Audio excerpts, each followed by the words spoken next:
अस्सलाम वालेकुम दोस्तों, काफ़ी कैंडिडेट्स को प्रॉब्लम हो रहा है। काफ़ी बच्चे ट्राई कर रहे हैं एसएसटी की। मैं आपको सारा तरीका बताता हूँ कि तरीक़ेकार क्या है, वो आप देख लें। और अगर आपका डाउनलोड नहीं हो रहा तो आप एनआईसी कंफर्म करें कि आपने एनआईसी जो लॉगिन में लिखा है वही एनआईसी आप दे रहे हैं, तो आपका ज़रूर आएगा। तो इस वीडियो में हम डिस्कस करेंगे और इसका कोर्स आपको कैसे मिलेगा वो भी हम आपके साथ डिस्कस करेंगे। जैसे मैंने पहले वीडियो में बताया है, ये डाउनलोड करें और अपनी तरफ से 100% से 5-6 घंटे दें डेली अभी, क्योंकि आपको 15 से स्टार्ट है। 16, 17, 18 तो हर कैंडिडेट की डेट अलग अलग है। तो 15 से स्टार्ट है, लेकिन किसकी 22, 25 तक भी किन की टेस्ट है। तो इस वीडियो में मैं आपको पूरा समझाऊंगा। तो चलिए शुरू करते हैं। अच्छा देखें, यहाँ लिखेंगे ना SPSC, यहाँ पे आप आ जाएं SPSC। तो ये सबसे पहले आप वेबसाइट खोलें और उसके बाद यहाँ नीचे आते हैं, यहाँ ऑनलाइन लेटर्स, इस पर क्लिक करें आप।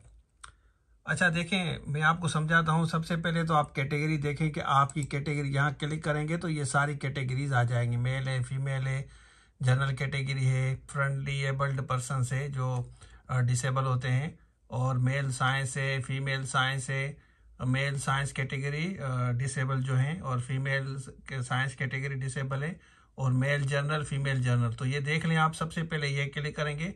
अब मैं आपके लिए यहाँ पे पहले क्लिक करता हूँ, फिर NIC डालूंगा। अच्छा, अगर आपका नहीं आ रहा ना तो यहाँ पे देखें, ये क्विक कांटेक्ट के लिए head office, regional office Karachi और रीजनल ऑफिस सक्खर, लाड़काना, ये नंबर दिए गए हैं ना, इनसे आप रब्ता करें। ये मोबाइल नंबर भी है और इनसे रब्ता करें, ये आपको रिस्पॉन्ड करेंगे। सबसे पहले यहाँ हम NIC डालेंगे।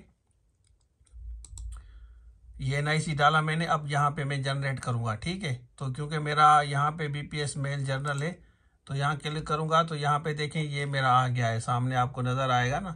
तो ये स्लिप आ गई है, एक कैंडिडेट है, इनकी आ गई है स्लिप। ये स्लिप आ गई है, मैंने इसको ब्लर किया है। तो ये इस तरह आप डाउनलोड कर सकते हैं। यहाँ नीचे आते हैं, मैं आपको दिखाता हूँ। ये इंस्ट्रक्शंस आप सारी पढ़ लें, ये सारी इंस्ट्रक्शंस आप पढ़ लें। यहाँ इंस्ट्रक्शंस लिखी हुई है ना, तो ये आप पढ़ लें, ठीक हो गया। तो ये इस तरह आपकी स्लिप आएगी। अगर आपकी स्लिप नहीं आती तो वो बताता हूँ। आपकी स्लिप नहीं आ रही ना, तो ये नंबर दिए गए हैं, ये वाले नंबर है ना, इस पर आप रब्ता करें, आपको इंशाल्लाह रिस्पांस मिलेगा। बाकी ये पूरा कोर्स अवेलेबल है, साइंस है, जनरल है, कोई भी आप ले सकते हैं। स्क्रीन पे नंबर आया है ना, इस पर आप रब्ता कर सकते हैं। अच्छा, आपने देख लिया तो इस तरह जाके डाउनलोड करें। आपका डिसेबल वाला है या सारों में चेक करें, कहीं आपने गलती में कहीं और तो टिक नहीं किया। तो ये पूरा चेक करें कि आपने जनरल में अप्लाई किया है, साइंस में किया है, मेल में किया है, फीमेल में किया है, डिसेबिलिटी में लिखा है। गलती में अगर आपका कोई इशू हो गया है तो आप एक दफ़ा नोट कर लें कि आप, तो उसी तरीके से आप अप्लाई करें। तो आप NIC डाल के सब में चेक करें। अगर आपका SST जनरल में नहीं आ रहा, सपोज कि आपने को फीमेल में करना था लेकिन गलती में आपने मेल में किया, तो मेल में भी सिर्फ चेक करें। तो ये करेक्शन बाद में भी आप कर सकते हैं। स्लिप आप अपनी देख लें और at the time of written test आपको NIC, स्लिप और चालान लेके जाना। ये 3 चीज़ें मोस्ट इंपॉर्टेंट है, किसी और डॉक्यूमेंट्स की आपको ज़रूरत नहीं पड़ेगी। तो ये पूरा कोर्स हमारे पास अवेलेबल है। तो ये था आज के लिए। Thank you so much. अल्लाह हाफिज़।